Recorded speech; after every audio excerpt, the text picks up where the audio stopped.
nous allons vous présenter le système d'écriture, je dirais le système d'analyse et d'écriture pour le mouvement inventé par Rudolf Laban au tout début du XXe siècle. Donc avant ça, nous allons vous présenter les principaux systèmes qui ont été créés avant celui de Laban. L'oralité dans le milieu de la danse est le mode de transmission privilégié depuis toujours. Mais le besoin d'écrire, de théoriser et de lire le mouvement à partir d'un support textuel a toujours existé. Le plus ancien manuscrit retrouvé en Espagne dans les années 70 date du XVe siècle. Il s'agit donc du manuscrit des basses danses, donc créé en 1995, et ce document constitue la première tentative de symbolisation abstraite des figures dansées. Il représente un compromis entre l'abréviation verbale et la représentation spatiale, et il se lit verticalement.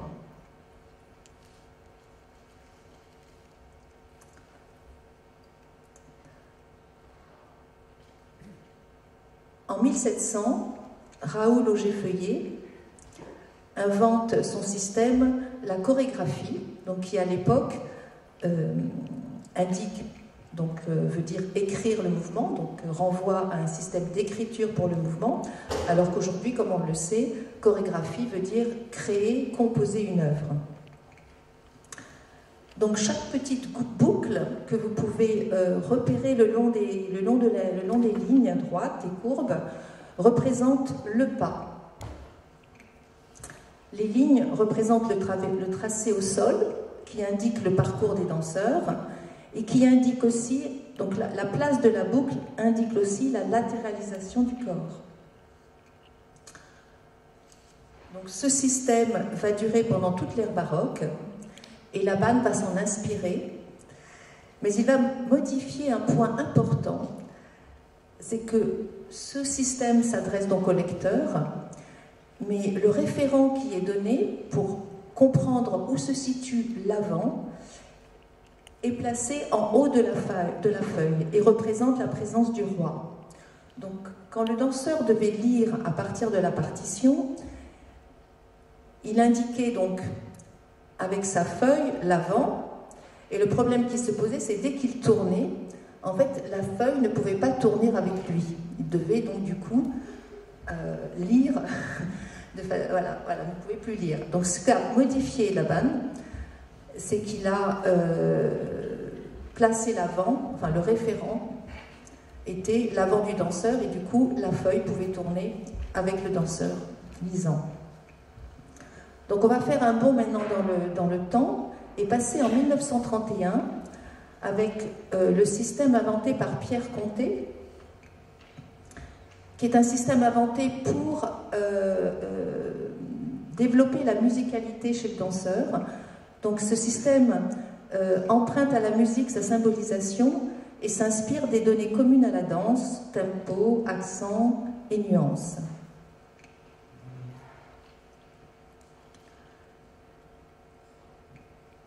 Nous allons maintenant parler du système Beneš qui a été inventé après le système Laban, donc inventé en 1956. Lui aussi a recours au dispositif de la portée, chaque ligne correspondant à une section du corps. Et ce système s'inspire de la chronophotographie de Jules-Étienne Marais.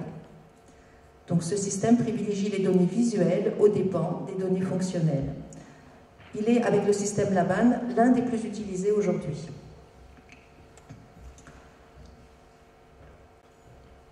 Pour vous présenter le système Laban, je voudrais citer Laurence Loup, historienne de la danse, qui a écrit dans Danse tracée, édité en 1994, Laban est à la théorie et à la notation ce que Freud est à la psychanalyse, à la fois le père et le révolutionnaire, le législateur et l'opposant. Sa notation a apporté un bouleversement considérable dans les concepts liés au mouvement, et sa pensée devrait être reconnue comme une des plus novatrices du XXe siècle. La notation de Laban n'est pas seulement un système, c'est une pensée. Ce système qui nous intéresse aujourd'hui a pour ambition de noter tout mouvement visible, et particulièrement le mouvement dansé. Il permet aussi d'entrevoir ou de noter tout mouvement à venir qui n'a pas encore été inventé. Il peut donc s'adapter aux évolutions esthétiques et aux pratiques sociales et s'inscrire dans la durée.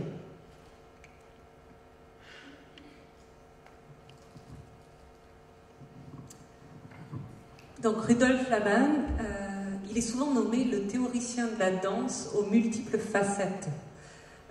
Effectivement, le développement de la danse moderne de l'Europe centrale s'est édifié sur ses recherches et sur ses théories, sur le mouvement du corps humain.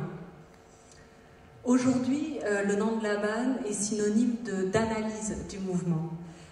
Il est surtout reconnu pour avoir inventé d'abord la cinétographie, c'est-à-dire ce système de transcription du mouvement qui nous permet d'établir des partitions chorégraphiques, c'est-à-dire donc de retranscrire tout mouvement du corps humain pour qu'il puisse ensuite être recréé par un lecteur potentiel.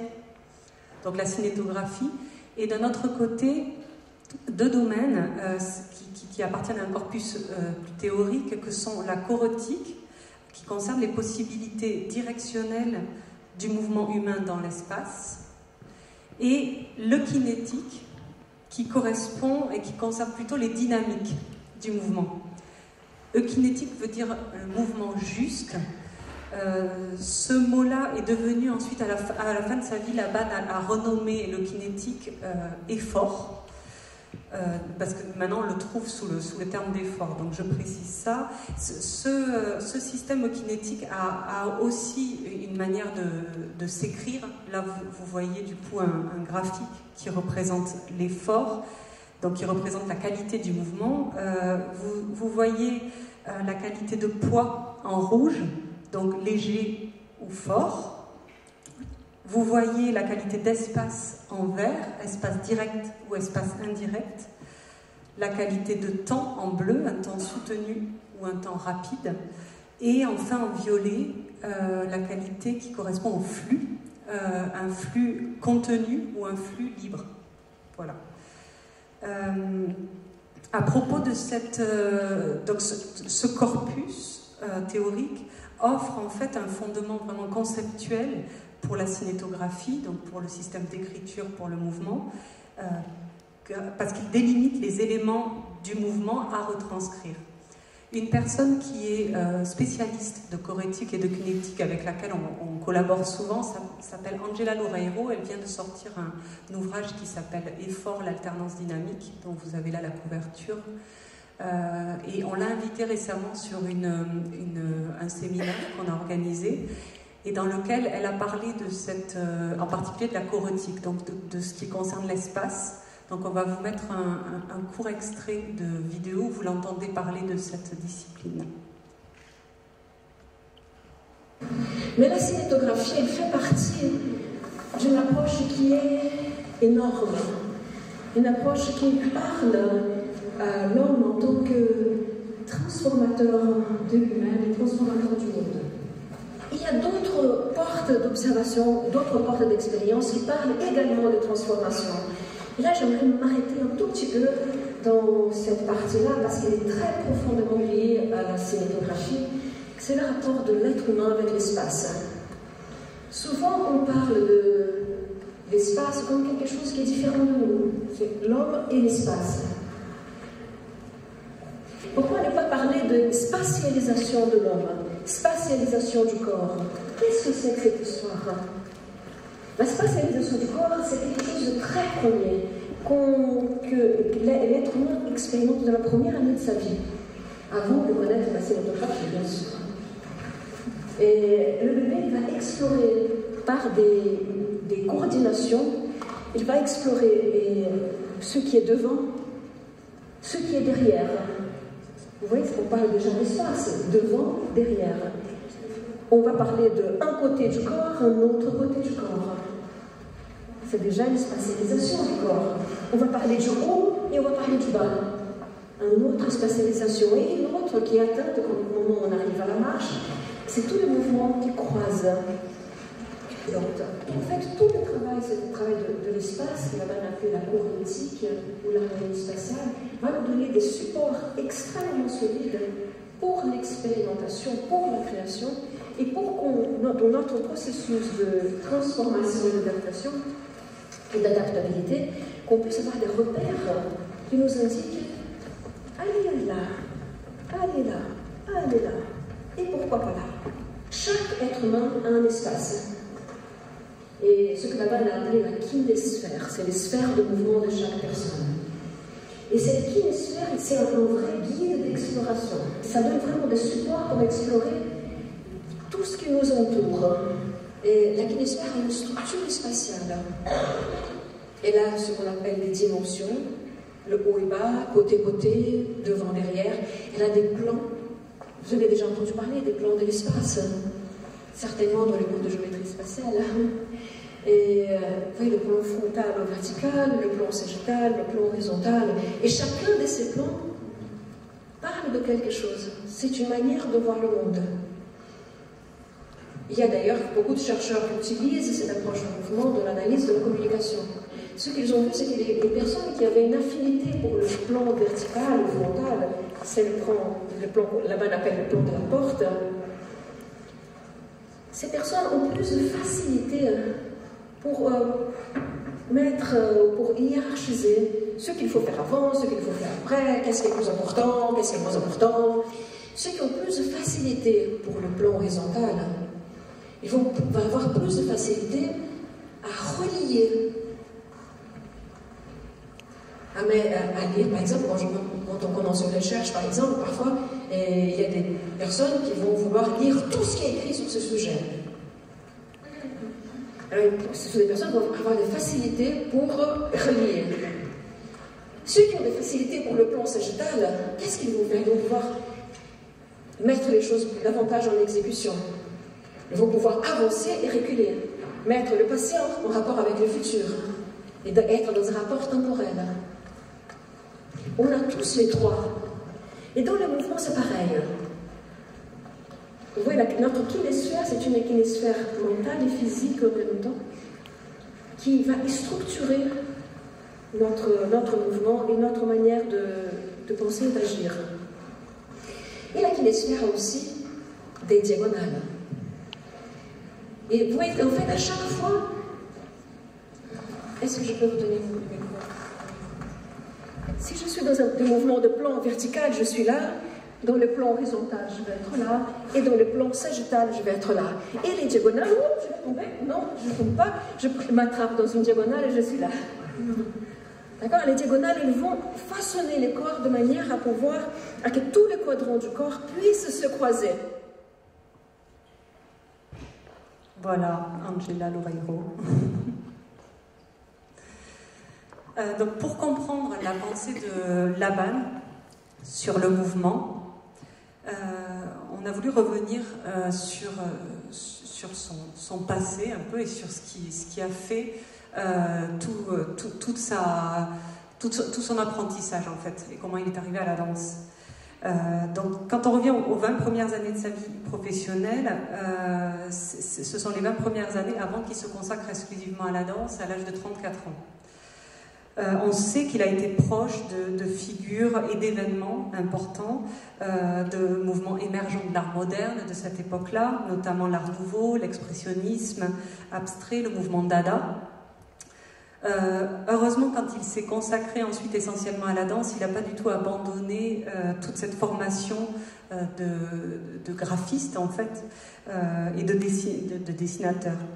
De nombreuses archives d'ailleurs comportent des centaines de dessins dont on va vous montrer quelques-uns qui témoignent de ses recherches sur le mouvement, sur la forme, sur l'espace et qui ont façonné ce qui est son système d'écriture pour le mouvement.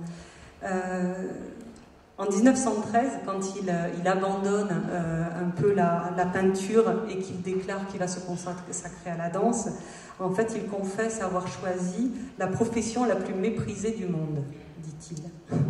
En ce début, effectivement, du XXe siècle, les arts visuels en Europe sont des disciplines qui sont innovantes, prestigieuses, bien établies, déjà riches en histoire, en littérature, en théorie.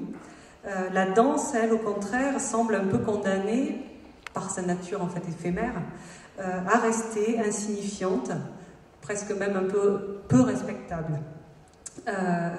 Donc pendant les 25 années suivantes, à partir de ce moment-là, en Allemagne et puis dans d'autres parties d'Europe, Laban travaillera inlassablement à construire ce qu'on peut appeler les fondements d'une discipline. Il développe son système d'écriture, il écrit, il publie pour la danse, il performe, il chorégraphie, il organise des conférences aussi et il promeut la danse amateur qui va se développer de plus en plus et de façon massive. Au début des années 30, la danse devient un art moderne et Laban est vraiment une figure importante en Europe de cette avant-garde en danse. Les problèmes économiques et politiques en Europe vont mettre un terme à sa carrière artistique. Il va quitter l'Allemagne en 1936 pour immigrer en France, puis en Angleterre. À 60 ans, il est malade et on est donc au début de la Deuxième Guerre mondiale. Il faut qu'il trouve d'autres applications à ses recherches. C'est à ce moment-là qu'il va mettre son expertise au service, par exemple, du travail manuel dans les industries. Il va former les femmes qui doivent accomplir des tâches d'hommes partis au front. Il enseigne le mouvement pour les acteurs. Il va contribuer aussi à introduire l'étude de la danse dans les programmes d'éducation scolaire pour les enfants. Et il explore enfin l'apport du mouvement dans la psychothérapie aussi.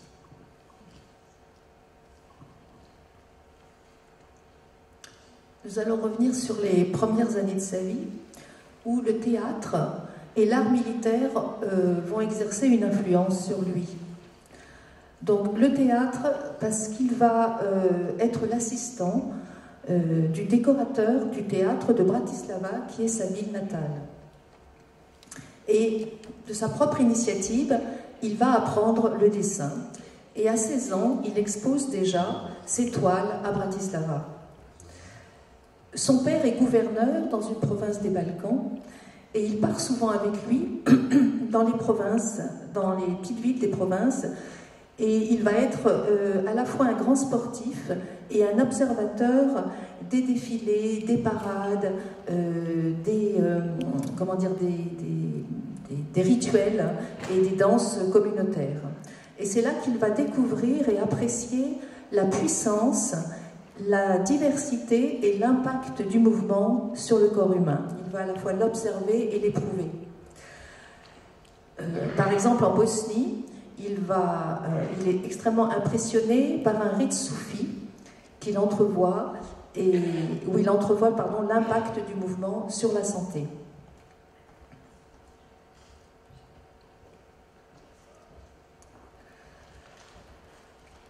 En 1900, Laban poursuit sa formation à Munich, qui est alors le deuxième centre d'art après Paris, et il va s'installer dans le quartier bohème de Schwabing, où il tisse des liens avec Hermann Obrist, sculpteur, ciseleur, professeur et ami de Kandinsky. Il est également une grande plume et un promoteur du mouvement et des idées du Jugendstil, mouvement artistique, moderniste, international, embrassant toutes les disciplines de la fin du XIXe siècle, équivalent en Allemagne à l'Art nouveau. En 1900, pour l'ouverture de l'exposition universelle, Laban part à Paris avec sa femme Martha pour étudier l'architecture et la peinture à l'Académie des Beaux-Arts. Il gagnera sa vie en vendant ses caricatures, ses portraits et ses illustrations. Les quelques travaux existants de cette période indiquent que Laban acquit une solide formation académique traditionnelle. Parallèlement, ses illustrations montrent qu'il s'imprègne toujours plus des innovations de l'Art nouveau, par ses contacts à Paris et par ceux qu'il a gardés à Munich. Sa femme meurt subitement, il va donc rentrer à Bratislava.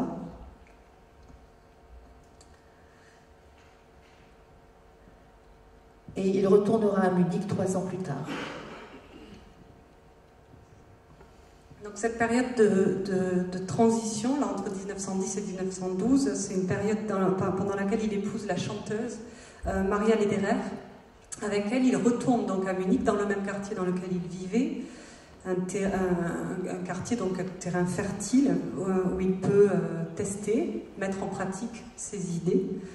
Maria enseigne le chant, et lui, Laban, va vivre de ses caricatures et de ses illustrations à cette époque-là.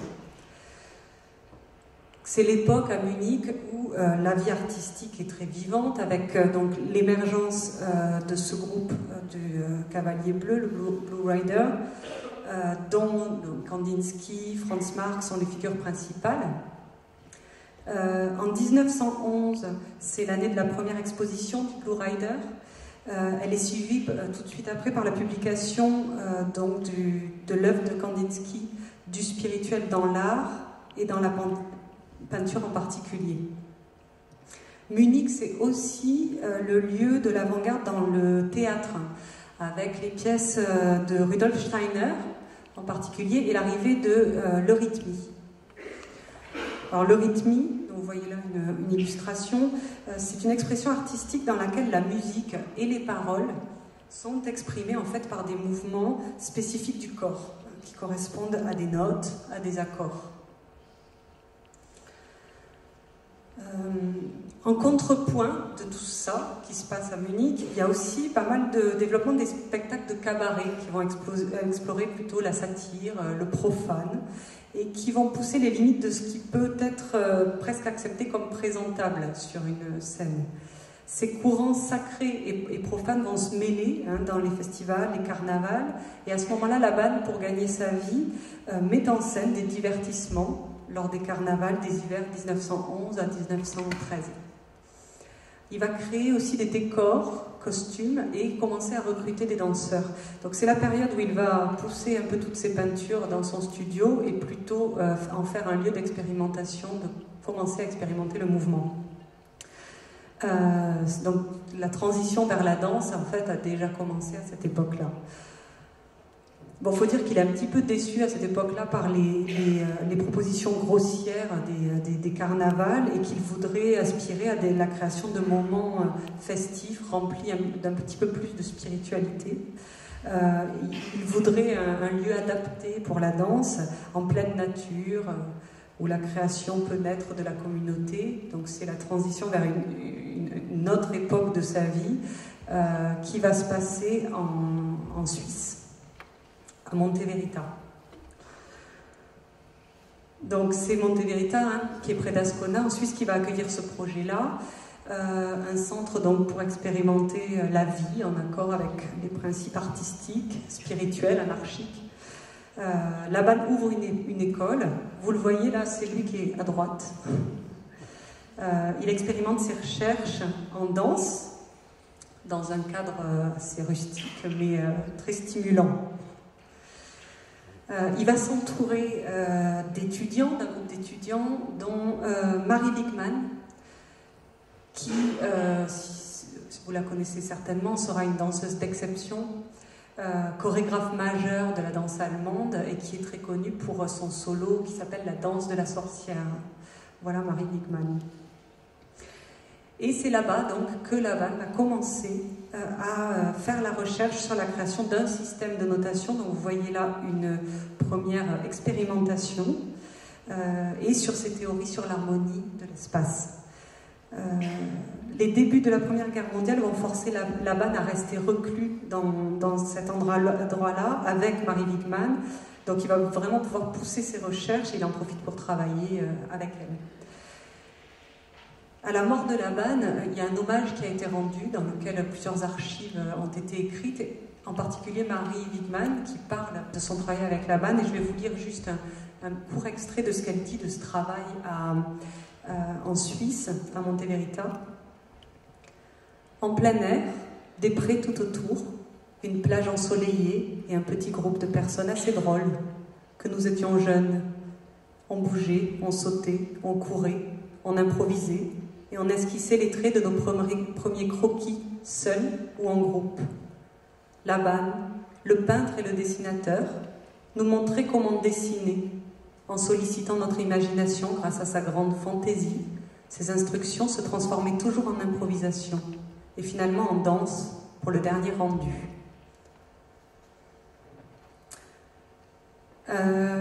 Au cours de cette même période, il va ouvrir un lieu de formation avec des étudiantes à Zurich. Zurich où le mouvement Dada apparaît. Il trouve un espace pour se produire et ces danseuses vont participer aux performances du cabaret Voltaire en particulier. Il commence à cette époque-là à obtenir un début de reconnaissance en tant que chorégraphe et il va quitter ensuite la Suisse avec son premier manuscrit qui s'appelle Le Monde des danseurs.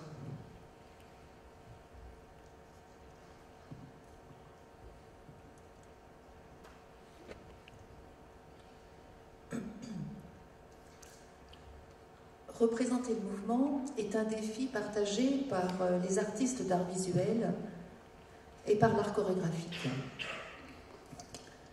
Seuls les objectifs sont différents. Parmi les archives existantes de Laban se trouvent des dessins de corps, des croquis de figures géométriques, des dessins qui combinent corps humain et formes géométriques, et des photos de construction ou de modèles en 3 dimensions, des travaux de croquis d'architecture, des paysages, des portraits, des caricatures. Nous allons observer ces dessins pour comprendre comment les théories et les techniques des arts visuels ont nourri et participé à l'édification de sa pensée sur le mouvement et à la conception de son système de notation. Donc Laban étudie l'anatomie du corps humain, les muscles, les ligaments, le squelette. Un carnet de croquis témoigne de ses observations détaillées et d'une excellente compréhension du corps humain. La majorité des croquis sont faits de très peu de lignes qui croquent la forme du corps en mouvement. Il travaille et retravaille sans cesse une même pose en la modifiant à chaque fois. Laban néanmoins préserve dans tous ses dessins les proportions du corps humain. Ce respect de la structure anatomique et des proportions du corps détermine un cycle de mouvement et ce cycle de mouvement induit les formes tracées par le danseur autour de lui.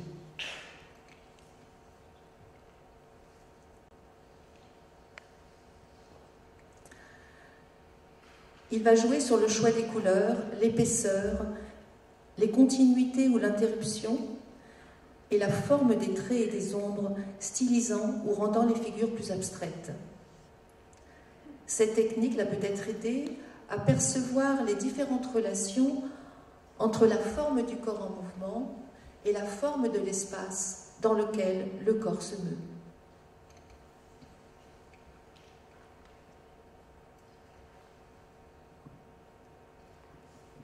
Voyons comment Laban s'est inspiré des recherches, des théories innovantes sur l'observation et la représentation des mouvements du corps humain, avec le développement donc de la photographie, des théories aussi du philosophe Henri Bergson.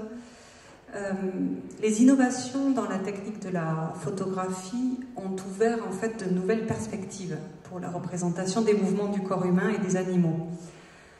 Donc en particulier la chronophotographie d'Étienne Jules Marais, dont on voit là un exemple donc, du mouvement décomposé de la locomotion humaine.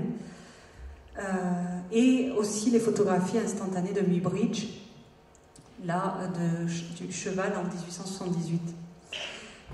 Ces deux choses vont intéresser de nombreux artistes qui finalement vont finir par substituer la photo au modèle vivant.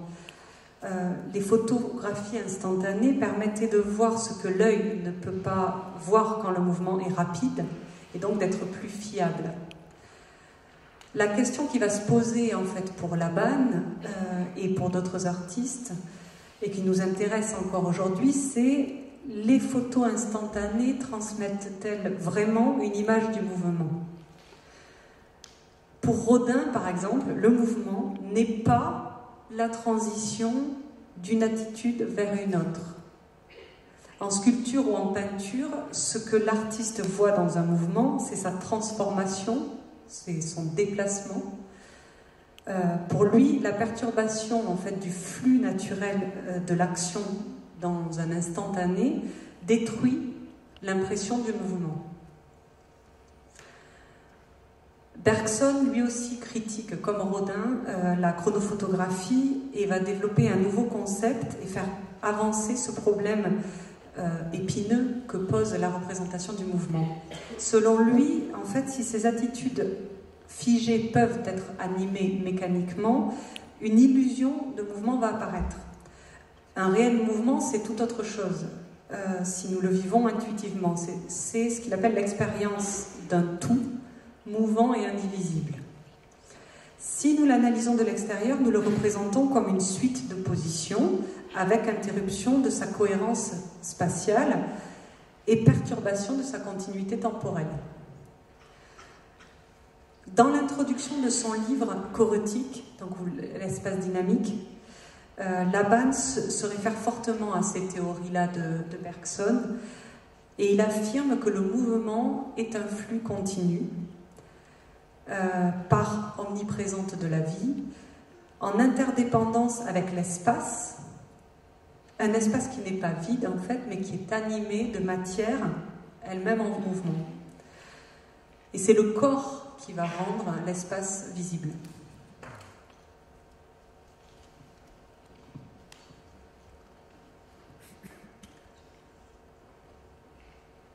Néanmoins, pour analyser, comparer des phrases d'un mouvement, ou pour comprendre la logique d'une séquence de mouvements se déployant dans l'espace, Laban reconnaît qu'une perception dite instantanée est utile. Bergson précise que quand cette perception instantanée se focalise sur le mouvement, l'expérience du temps se traduit dans une forme géométrique, une ligne tracée par le corps dans l'espace qui l'entoure. Et Laban va donc s'approprier cette idée et écrire « Le mouvement est fait de trajets dessinant des traces, dites des formes traces ». La notation va utiliser ces formes traces pour transcrire les séquences de mouvement. Et des signes de direction vont couper le flux de l'action. Nous allons tout à l'heure voir ces signes de direction pour comprendre comment cela fonctionne. Et ces signes de direction vont représenter des apparitions spatiales le long du trajet du mouvement. Ainsi, le flux du mouvement pourra être reconstruit à partir de la partition.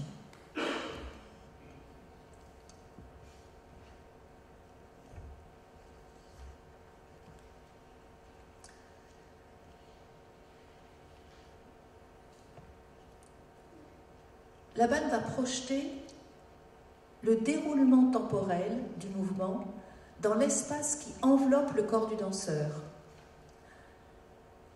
Donc cet espace étant représenté, comme nous venons de l'invoquer, par les formes traces. Donc conscient que le corps inscrit principalement des courbes dans l'espace, pour traduire le mouvement en signes, ces courbes doivent être reliées à un système directionnel de référence. L'apport des formes cristallines, comme le cube, l'octaèdre ou l'icosaèdre, vont agir comme des partitions d'espace symétriques en 3 dimensions dont les angles sont des points de repère permettant de cartographier le tracé du mouvement. Parmi les formes cristallines, Laban privilégie l'icosaèdre pour la correspondance étonnante qu'il découvre entre les angles d'action possibles des parties du corps humain et les angles que constitue cette forme. Laban utilise donc la logique de la géométrie pour construire la logique de son système. Les signes de direction sont une unité grammaticale du système Laban. Donc ces directions vont contenir en elles-mêmes ces deux éléments essentiels constitutifs du mouvement, l'espace et le temps, qui sont indissociables dans tout mouvement. Et nous allons voir comment.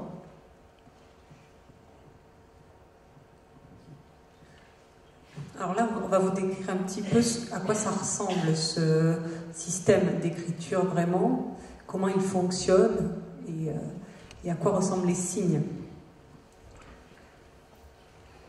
Donc la partition, elle est constituée d'une série de portées verticales organisées en plusieurs colonnes et sur lesquelles seront inscrits des signes. La place des signes dans ces colonnes précise la partie du corps mobilisée par le mouvement. Vous voyez la ligne centrale pour les appuis et transferts de poids, les colonnes de part et d'autre pour les gestes de jambes, puis les mouvements de dos, encore ensuite les mouvements et les gestes de bras, puis les autres parties du corps, mains, tête, bouche, détails de la tête, etc.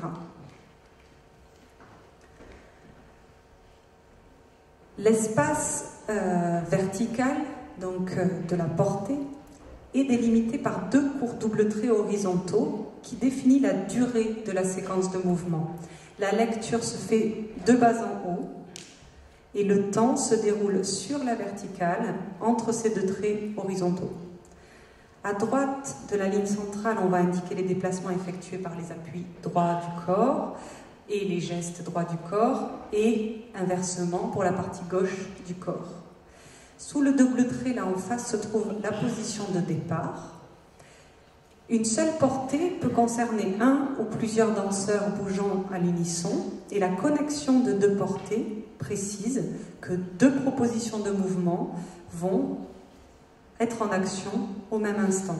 Ainsi, on va décrire que deux danseurs ou deux groupes de danseurs évoluent différemment dans l'espace, mais simultanément.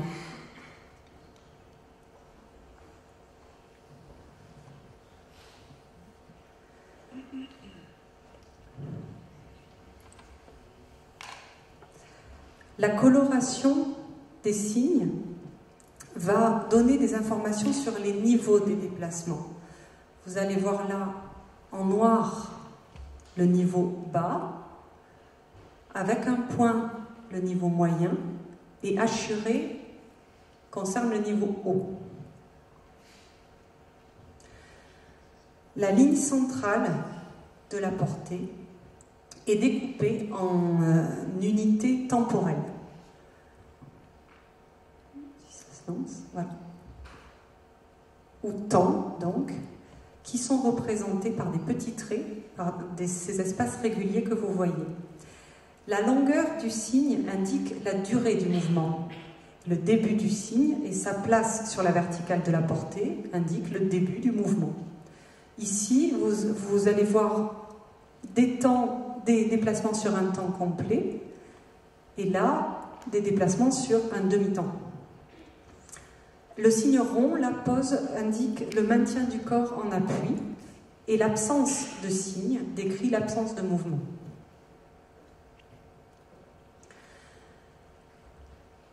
Les principaux signes de direction sont au nombre de 9. Ils vont indiquer dans quelle direction le poids du corps se déplace ou bien un geste, une partie du corps se déplace. Donc il y a 9 signes. Là, vous voyez la direction en place. On peut donc se déplacer en avant, en arrière, sur les côtés à droite ou à gauche, et les diagonales, directions intermédiaires, que sont avant droit, avant gauche, et arrière droit, arrière gauche. le signe rectangulaire, donc de la direction en place, fait évoluer sa forme pour devenir un signe de tour ou un signe de rotation, s'il s'agit du bras.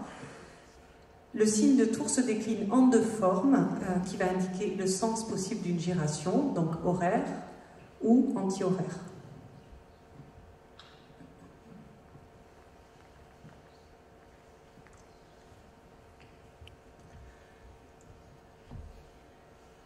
Donc là, nous avons colorié les signes, juste pour faciliter l'entrée dans la heure. Il y a juste des signes avec un point, ou noir, ou hachuré.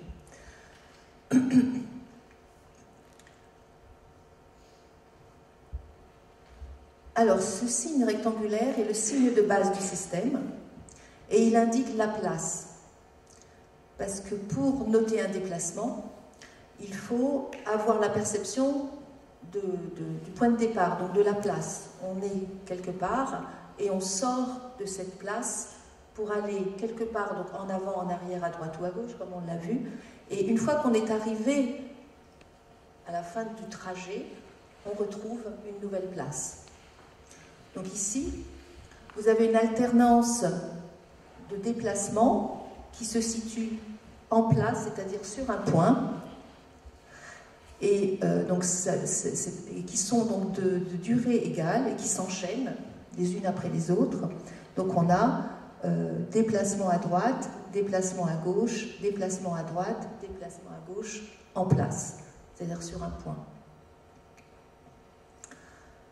On a toujours cette continuité, donc cette même durée et la succession des actions.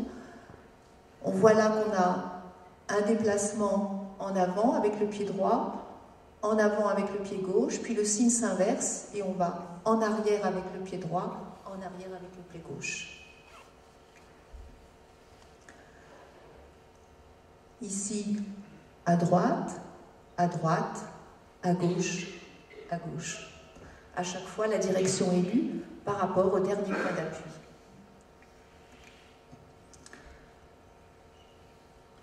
Et ici, à droite, à gauche, en avant, en arrière droit, en arrière gauche.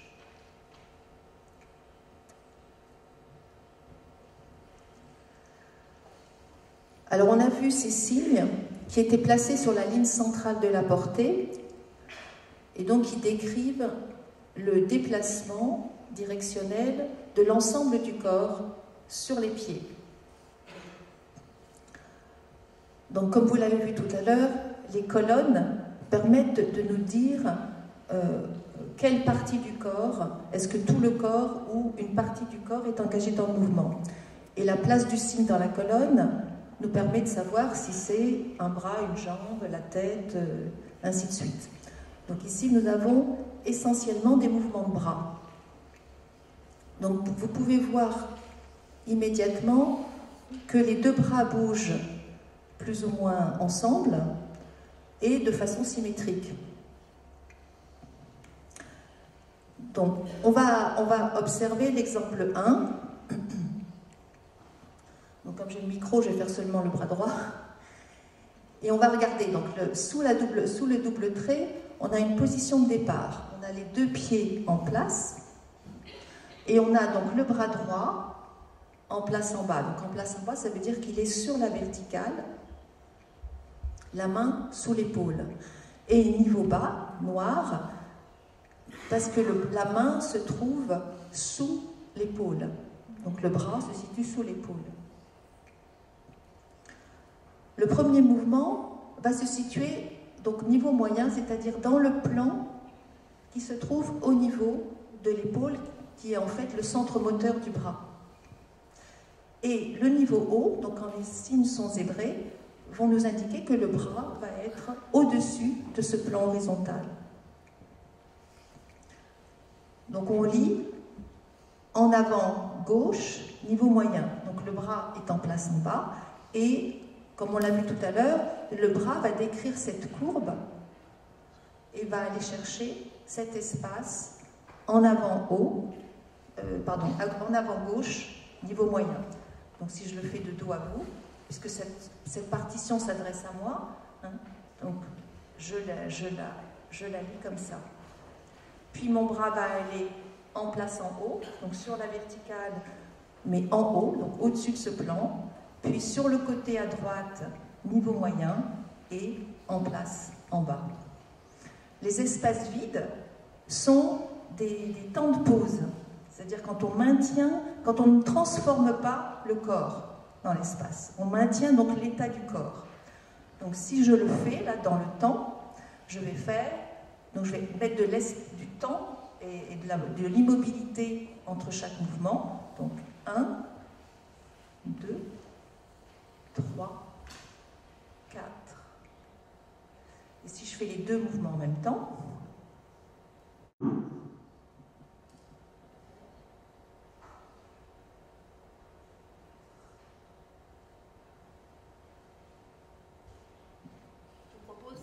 je vous propose de le lire, donc de le danser, enfin en tout cas de le faire. Donc je vous propose de faire ce premier exemple et puis nous passerons directement au troisième, l'exemple 3, qui, vous voyez, comprend exactement les mêmes signes, seulement ils sont étirés et plus lents. Donc je vous laisse vous redresser, voilà, redressez-vous, voilà, ou mettez-vous debout, voilà. Mettez un tout petit peu d'espace entre vous puisque vous allez avoir les bras qui vont se développer sur le côté.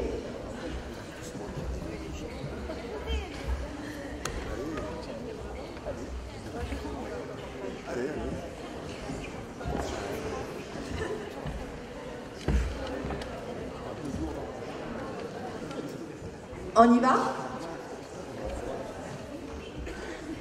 On va commencer par prendre un temps, une unité temporelle lente, et puis après on le fera plus vite. On verra du coup comment le temps, voilà, on maintient un même espace et on modifie le temps, et du coup comment ça modifie la dynamique du mouvement. On y va? Donc je vous compte 4 temps pour rien, juste pour que vous puissiez voilà, vous habituer à la perception de la durée. Donc je vais compter 4 temps tranquillement. Donc 1, 2, 3, 4. Et on y va. 1, reste. 2, reste. 3, reste. 4, reste. Super. Donc maintenant, je vais beaucoup plus vite. Je vous redonne donc les 4 temps pour rien beaucoup plus rapides. Donc je vais faire 1, 2, 3, 4. 1, 2, 3, 4. Encore une fois. 3, 4. 1, 2, 3, 4. Est-ce que vous pouvez le refaire en vérifiant bien, en percevant bien que la durée du mouvement est égale à la durée de la pause? Puisque dans le graphisme, vous voyez bien que la longueur du signe est aussi longue que la longueur de l'absence de signe.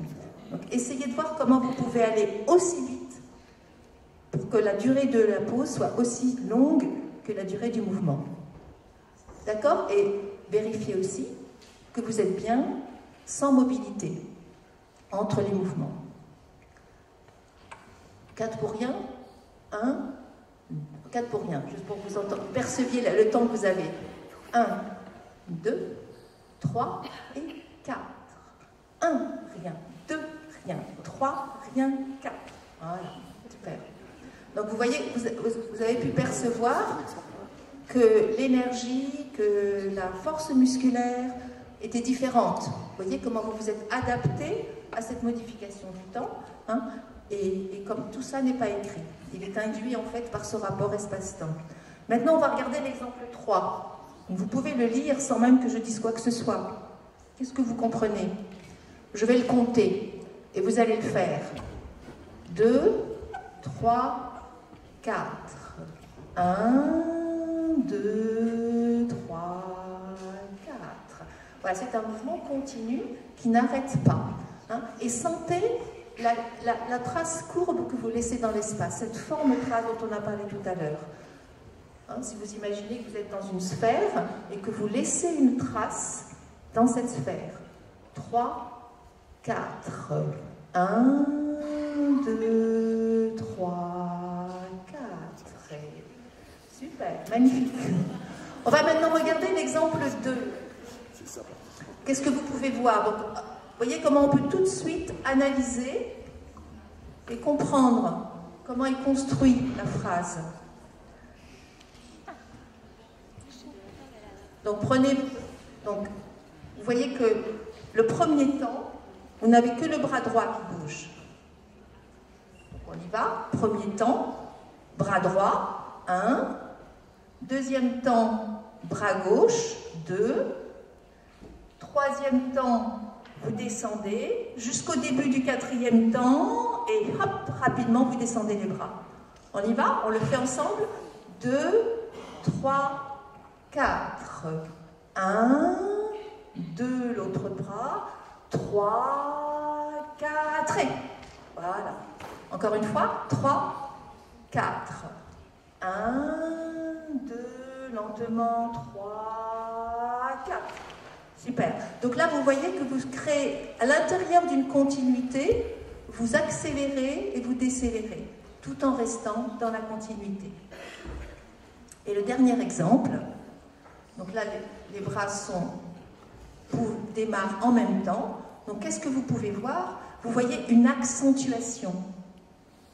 Vous voyez, quand les signes sont très courts, vous avez un demi-temps, puis vous avez un temps très long pour monter les bras, puis un temps court pour aller là, et un temps très long pour descendre. On y va? Ensemble? 2, 3, 4. 1, 2, 3, 4. Voilà.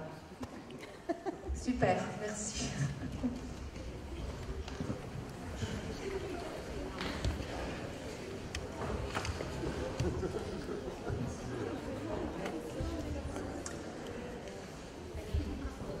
Alors cette pratique en fait de l'écriture du mouvement reste encore peu connue, contrairement au domaine musical. Peu de danseurs en fait savent lire et savent même écrire des partitions chorégraphiques, parce que la danse se transmet, on l'a dit, plutôt oralement, c'est-à-dire de corps à corps. Pourquoi on note la danse aujourd'hui? On peut dégager deux raisons principales. D'abord, une nécessité vraiment artistique de transmettre des œuvres à d'autres interprètes et à d'autres spectateurs. Et donc pour nous aussi la possibilité de venir chercher et lire des œuvres pour lesquelles des fois on n'a plus aucune trace à part la partition. Et une possibilité, parce que vous voyez tout ce système d'analyse, de questionner aussi, de mettre en question la danse. Comment on réalise une partition? C'est un travail qui est très long. Et d'ailleurs le temps de l'écriture n'est pas du tout le même que celui de la création elle-même. Une partition, elle est souvent commandée en fait à la reprise d'une œuvre, ou alors quand la danse a été suffisamment oubliée pour qu'un travail de mémoire soit nécessaire et accessible. L'écriture demande en fait au notateur d'abord une période d'imprégnation qu'il fait souvent aux côtés du chorégraphe et de l'ensemble de l'équipe en période de création, quand il peut. Sinon, il va le faire devant une vidéo quand c'est une pièce qui n'est pas forcément reprise. Cette période, elle permet d'engranger en fait un maximum d'informations qui sont utiles, aussi de contexte autour de la création elle-même. Et elle va être suivie par un temps assez solitaire, vraiment à la table, un temps d'écriture pendant lequel le notateur va traduire en signes les perceptions éprouvées et il va construire son analyse de l'œuvre. Qu'est-ce qu'on retranscrit en fait? La partition se concentre sur les éléments les plus significatifs de la composition et du matériau constitutif du langage chorégraphique de l'auteur. Le transcripteur va opérer donc des choix à partir de sa lecture du mouvement, qui est à la fois une analyse filtrée par le prisme du système qu'il va utiliser, donc le système qu'il choisit. Donc ça c'est une analyse plutôt objective, et par une perception plutôt donc subjective qui est nourrie de son vécu, de son expérience corporelle, de ce qu'il comprend aussi de l'œuvre. Le transcripteur ne retranscrit pas la danse en fait, mais quelque chose de sa lecture, de son interprétation et donc de ce qu'il a perçu, de sa perception. L'acte d'écrire est donc en fait un processus de sélection et de réduction. Cette réduction offre heureusement la possibilité d'une nouvelle lecture et d'une nouvelle interprétation et traduction par le lecteur de la partition.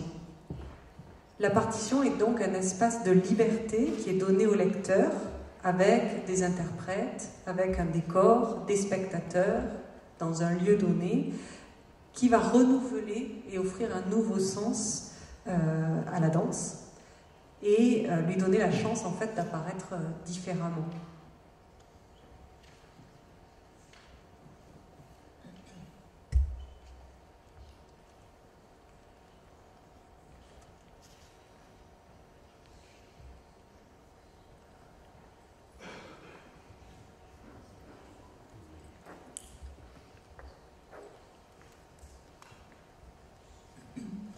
Donc, quand on écrit, quand on observe le mouvement pour l'écrire ou quand on observe une partition pour la lire, le système en fait fonctionne comme une méthodologie. En fait, on va immédiatement, enfin, on va d'emblée percevoir ce qui semble essentiel. Donc, quelles sont les actions motrices? Donc, quel est ce déplacement dans l'espace et le temps effectué par le corps? Donc ici, on a un exemple donc de marche et on va voir comment la modification, comme on vient de le voir pour les bras, du temps, de l'espace ou entre autres la partition au milieu, c'est-à-dire que quand il s'agit des appuis, quand on a un espace vide, vous voyez la partition du milieu, quand vous avez un espace vide entre deux signes, ça exprime qu'il n'y a plus d'appui.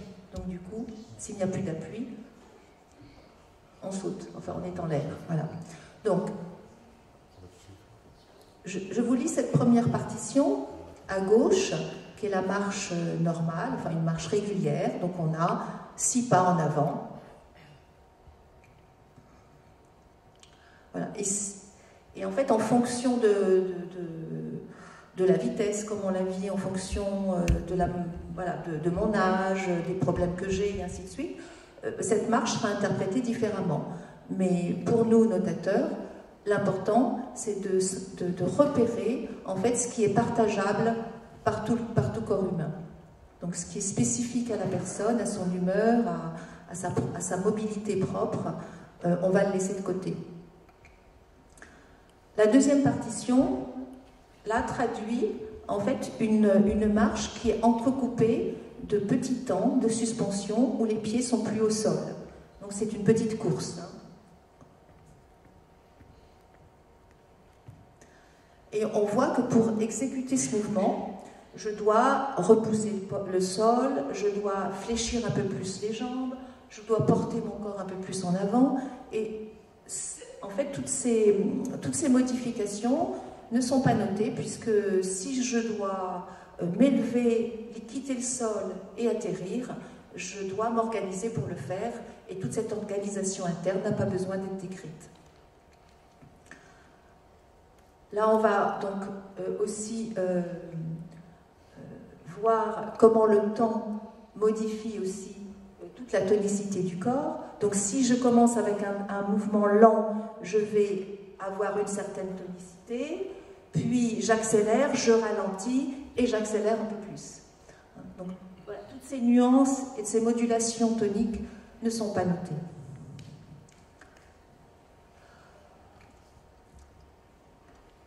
Donc on a rajouté maintenant des informations complémentaires qui vont permettre de préciser le caractère de la marche ou le style de la marche. Donc dans la portée du milieu, on a rajouté la notion de niveau. Donc à la fois il y a le rythme temporel qui est le même de celui qu'on a vu tout à l'heure, et on a rajouté un rythme spatial qui va essentiellement se produire dans le déplacement sur la verticale. Donc on a à la fois le rythme temporel et ce rythme spatial qui détend, hop, hop, monte et... Voilà. Première portée, vous voyez ces petits signes, comme des petits papillons, qui sont accolés, arrimés au signe de direction. Ces signes vont préciser la manière dont la plante du pied rentre en relation avec le sol. Donc comment j'attaque mon mouvement avec la plante du pied. Donc évidemment, si je parle de ça, je suis obligée, avant de parler de ce détail, de dire dans quelle direction le poids du corps et quel pied bouge, ainsi de suite. Donc tous les autres signes vont venir compléter en fait la première analyse, qui est l'analyse la plus essentielle. Donc ici, les 3 premiers pas se font avec la plante du pied qui attaque le sol à plat. Hein. Normalement, naturellement, il y a un déroulé du pied qu'on ne note pas. Et donc, quand il n'y a plus de déroulé de pied, on précise que le pied, toute la plante du pied attaque le sol. Et les 2 autres signes de direction précisent là, au contraire, qu'on déroule énormément les pieds. Donc, ça fait...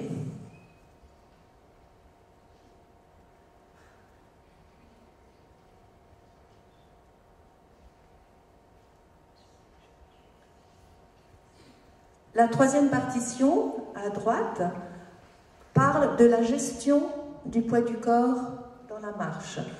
Donc ce petit rond noir précise qu'on parle là du centre de gravité, et le rond au-dessus nous indique qu'on va le maintenir, parce que normalement quand on marche, le centre de gravité oscille comme ça légèrement. Ça correspond aussi au déroulement de la route plantaire.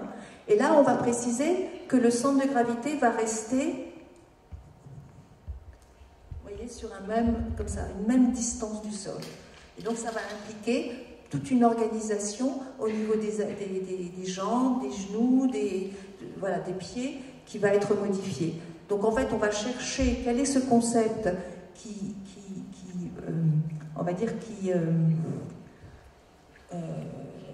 souligne en fait, ou qui est sous-jacent à cette qualité de mouvement qu'on lit. Et ce petit signe, donc après le 2e signe de direction, indique que le poids du corps va aller en avant. Donc mon poids du corps va devoir se placer à l'avant du pied.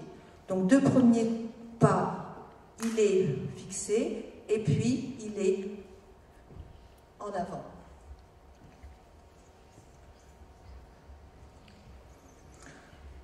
On a maintenant rajouté des signes d'amplitude pour préciser comment la jambe fléchit pendant que je marche.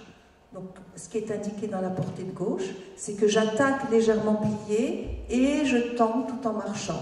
Donc, ce qui crée un mouvement, comme ça, légèrement rebondi dans les articulations.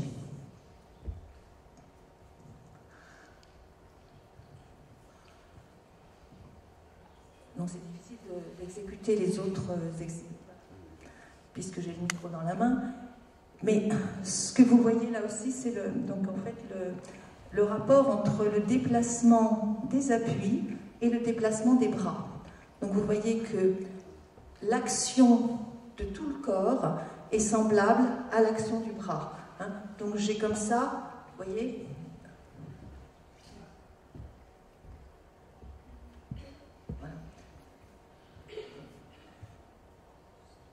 un même investissement de l'espace, et comme on l'a vu tout à l'heure, il y a une notion de balancée qui arrive, voilà, parce que la direction en avant ne va pas en fait se faire de façon comme ça continue, mais on a le niveau bas qui va arriver très vite et le niveau moyen qui va prendre un certain temps. Donc ce qui va créer ce balancer.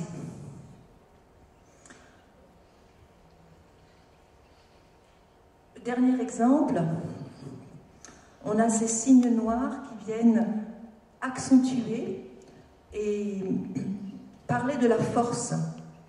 Donc, en général, on a vu que quand on analyse finement le rapport entre l'espace et le temps, on a tout de suite une tonicité et une force qui est déduite de ce rapport-là.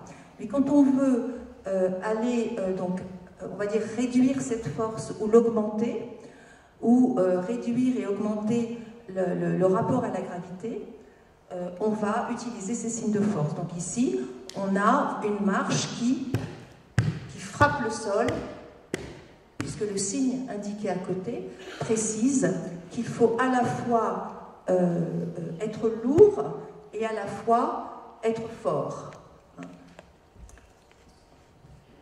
Et de façon simultanée, donc vous avez un mouvement des bras qui est continu et qui passe en place en bas à en place en haut. Donc on a un mouvement lent vers le haut, qui va plutôt nous donner une qualité comme ça légère, puisqu'il est lent et vers le haut, alors que le bas du corps, enfin le poids et les appuis, vont nous donner une accentuation lourde et forte.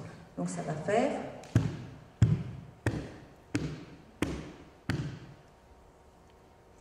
Voilà, donc vous voyez qu'avec très peu d'éléments, on a tout de suite quelque chose de très dense et de très riche et complexe.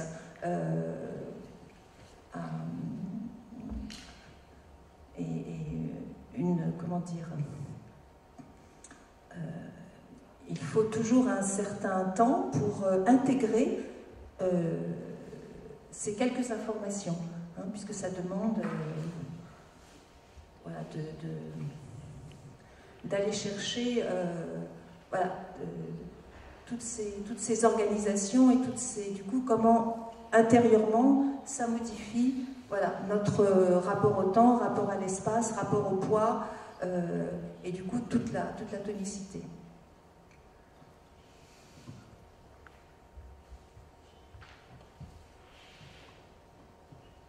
Alors le recours qu'on peut avoir à une partition chorégraphique va venir questionner quand même la place et les relations à un moment donné entre le chorégraphe, le transcripteur, l'interprète et le spectateur.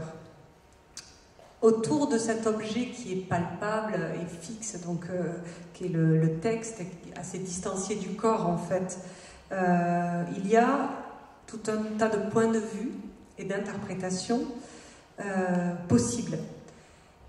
Le face-à-face avec le transmetteur, donc avec celui qui sait lire, qui guide, devient donc une triangulaire où l'œuvre peut circuler et peut être partagée.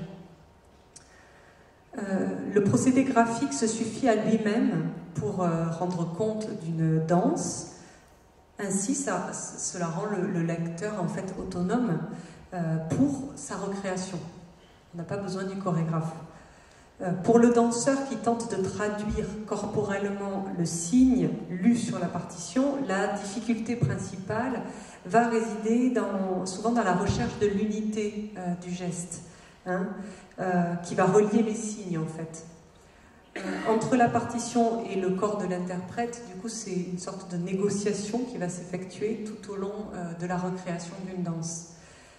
Et c'est finalement le corps du lecteur qui est le seul à même de faire advenir le mouvement, de devenir en fait la référence. En fait, il prend possession de la partition comme un outil et son interprétation va être majeure là-dedans. On va découvrir quand on lit la danse petit à petit, on va d'abord isoler les phases de mouvement dans le but de mieux les relier. C'est d'autant plus long que le mouvement, des fois, est éloigné de nos corps, de nos habitudes, de nos modes d'organisation motrice. Parfois, on doit avoir recours à des énergies qu'on ne pratique plus ou qu'on a oubliées. On a remonté, il y a quelque temps, une danse d'Isadora Duncan, un solo, qui s'appelle Études révolutionnaires, pour lequel on a construit une conférence dansée. Et là, Noël va vous lire en mouvement un tout petit bout de cette partition. Et évidemment, le corps et les façons d'entraîner le corps de cette époque-là, d'Isadora Duncan, ne sont pas du tout les mêmes que les corps contemporains. Donc cela pose voilà, encore plus de temps pour intégrer la partition.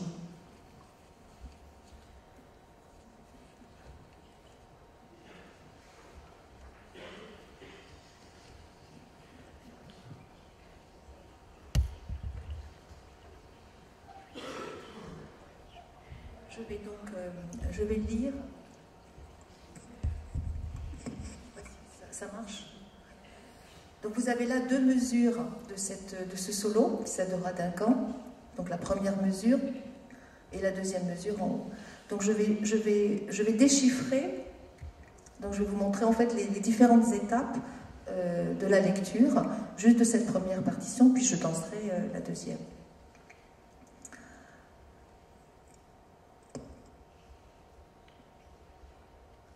Donc en général, on commence par déchiffrer, comme je vous l'ai dit tout à l'heure, le déplacement de l'ensemble du bas du corps, hein, c'est-à-dire les appuis.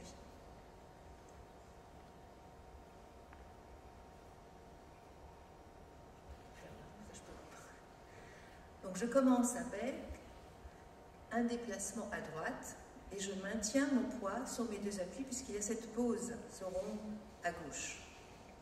Donc j'ai un temps pour faire ça. Puis je vais en arrière gauche, plus lentement, et je finis avec un contact du pied au sol. Et je reviens sur les deux appuis. Donc j'essaie de faire ça dans la temporalité qui est indiquée. Donc j'ai un temps et demi, attente, et à la fin du quatrième temps, je reviens.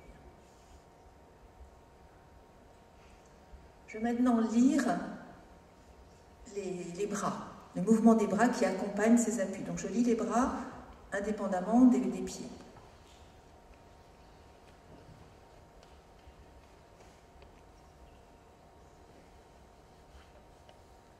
J'ai un déplacement des bras dans le plan sagittal.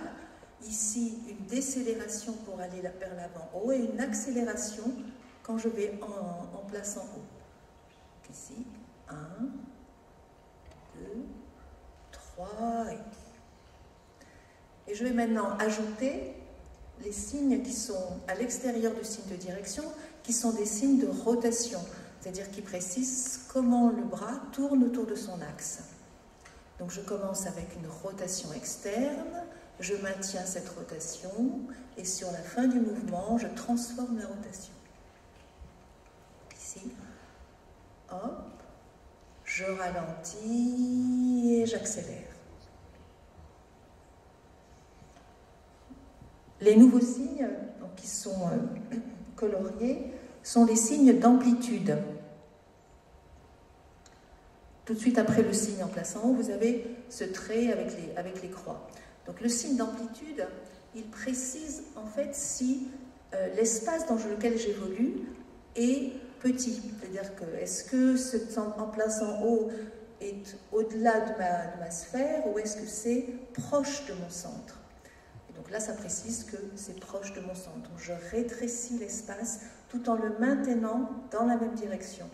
Ce qui va donner en avant, je ralentis en avant haut, sur la verticale et je comprime. Donc j'ai tout de suite une perception de l'avant, une sorte d'adresse, comme un ancrage et comme si je resserre, je comprime cet ancrage.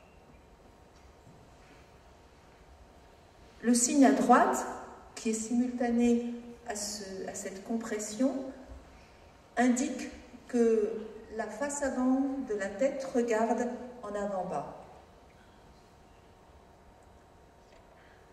Ici. Et je regarde en bas. Encore une fois.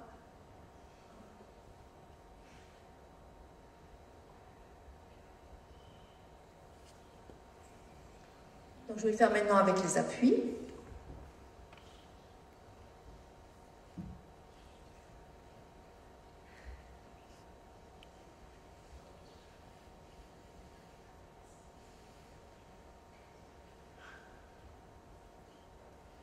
De lire la deuxième portée.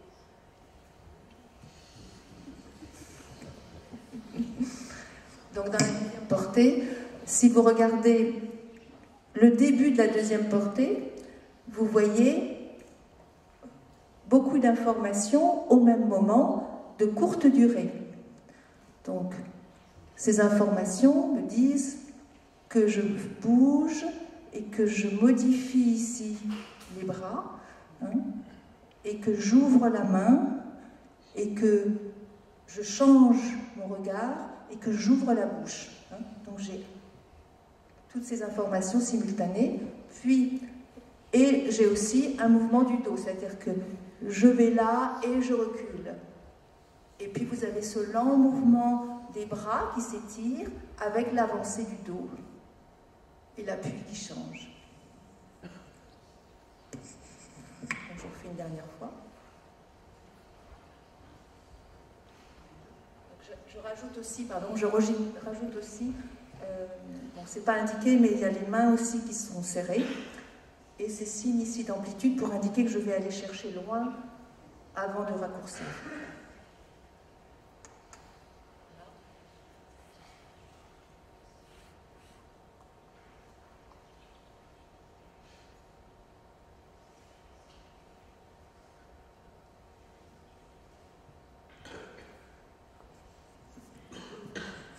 Je fais ce mouvement très lentement parce qu'il est beaucoup plus rapide dans la partition quand il est associé à la musique. Donc nous avons remonté cette œuvre pour créer, parce que nous avons créé une conférence qui parlait du processus en fait de lecture, donc de traduction d'un texte en mouvement, et ce solo était un peu le fil conducteur de cette conférence. Donc vous allez voir maintenant l'interprétation de ce solo par une danseuse, Déborah Torres, puis ce même solo dansé par un danseur, Georges Souchette. Voilà. Peut-être que vous repérerez ce mouvement dans le solo.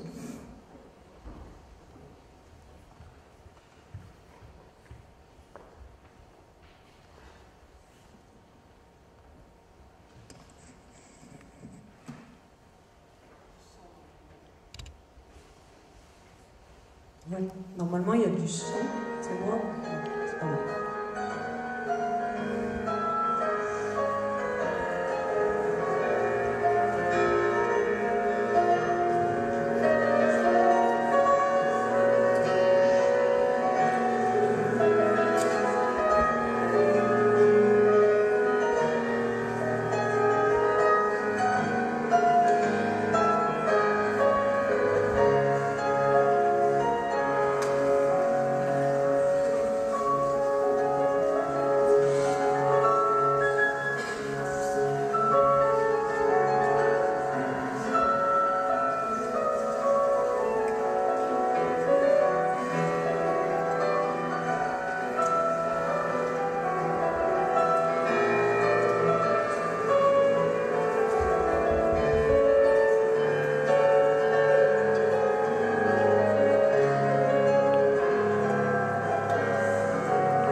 on vous a mis les deux interprétations parce que c'est aussi le sens du travail. Là, cette danse en particulier, ce solo, est une danse qui a été créée par Isadora Duncan, plutôt une danse de femmes. Nous, on a aussi travaillé avec un homme, et vous avez certainement pu apprécier les différences d'interprétation avec les mêmes transmetteurs, et on avait la même partition. Voilà. Voilà, on va terminer en vous parlant simplement des projets que mène la compagnie Lapkin, puisqu'on voilà, c'est la structure avec laquelle on travaille, avec laquelle on manie toutes ces notions et ces partitions. La compagnie, en fait, elle a pour objectif d'abord de développer l'accès à toute personne qui s'intéresse au mouvement, l'accès à ce système de cinétographie Laban, à des partitions aussi, à un corpus d'œuvres notées, donc à une certaine culture chorégraphique, par plusieurs moyens. Donc on remonte des œuvres chorégraphiques pour pouvoir les présenter au public, parfois des œuvres pour lesquelles on n'a plus d'autres traces que la partition. On fait aussi, on développe aussi des outils pédagogiques qu'on a développés en 2011 et en 2013, deux livres DVD pédagogiques dans lesquels on invite toute personne qui s'intéresse au mouvement, c'est-à-dire que ça ne se réduit pas au monde juste des danseurs, on les guide à travers un apprentissage des bases du système pour pouvoir eux-mêmes se mettre en mouvement, créer, inventer, composer et comprendre une certaine analyse du mouvement. Dans le dernier ouvrage, en fait, qui est là à droite et que l'on a fait en dernier, là en 2015, il a été édité, on a associé des partitions à des dessins animés qui ont été réalisés par l'artiste Étienne Guillol, dont vous allez voir là un court extrait. En fait, on propose au lecteur, à partir de signes de la partition, de percevoir visuellement le mouvement, l'intelligence aussi d'une écriture. Ici, c'est un tout court extrait d'une pièce de Lucinda Childs, qui est une chorégraphe contemporaine. Donc on ne met pas de corps filmé, on a décidé d'être, voilà, de la même manière qu'on est sur la neutralité avec le texte de la partition, on avait envie d'être sur une certaine neutralité, évidemment, puisqu'il y a toujours une question d'interprétation avec les dessins d'Étienne. Voilà, et puis on fait aussi des créations chorégraphiques dont Noël va vous parler. Voilà, donc les créations s'appuient systématiquement sur le répertoire et évidemment sur le répertoire issu de la lecture des partitions voilà, notées évidemment en cinétographie. Donc en 2015, on a créé un spectacle qui s'appelle Signature, et il s'agissait dans ce spectacle d'extraire et d'isoler des paramètres particuliers à partir des partitions et de composer à partir de ça. Et nous avons choisi de parler de l'espace, c'est-à-dire que nous avons repéré quels étaient les partis pris spatiaux de 3 chorégraphes, donc Merce Cunningham, Lucinda Childs et Doris Humphrey. Doris Humphrey est une chorégraphe américaine de l'époque de Martha Graham, donc qui n'est pas très connue ici en France, mais qui est vraiment une grande figure pionnière de la danse moderne américaine. Donc l'œuvre que nous avons choisie est une œuvre qui a été créée à la fin des années 1928. Donc là, vous allez voir un extrait dans lequel Raphaël et moi dansons. Donc d'abord, nous présentons une recherche sur le corps dans l'espace de Laban à partir de l'icosaèdre. Puis nous proposons là de découvrir ces notions à travers la relecture donc, de l'œuvre de Doris Humphrey de 1928 sur une musique de Bach et avec les dessins de Étienne Guillol.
Aujourd'hui, nous travaillons sur une création qui s'appelle Has-Been. Nous proposons de découvrir et de questionner des œuvres du répertoire peu ou pas connues et de les confronter à des corps d'interprètes contemporains pour en proposer une nouvelle lecture.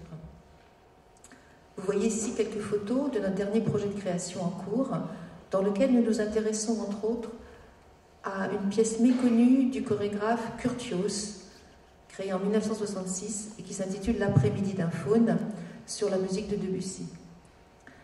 La première étape de travail est de se plonger dans les partitions et les particularités des écritures qui nous intéressent avant de prendre de la distance dans l'interprétation et la relecture contemporaine.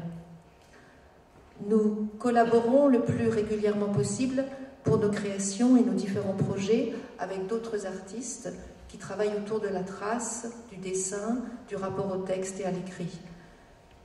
Nous avons vu dans l'extrait vidéo le dessinateur, donc les dessins du dessinateur d'Étienne Guyol. Dans notre projet actuel, c'est avec l'auteur et poète contemporain Jean-Michel Espitalier, ici donc sur l'image avec la danseuse Valéria Guiga, que nous travaillons.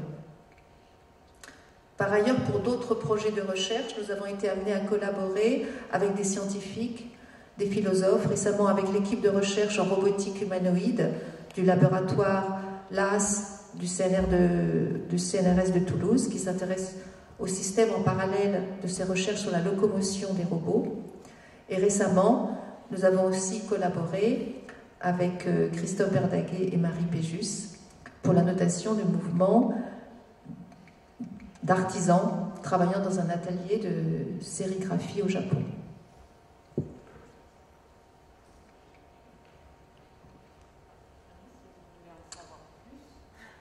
Voici une petite bibliographie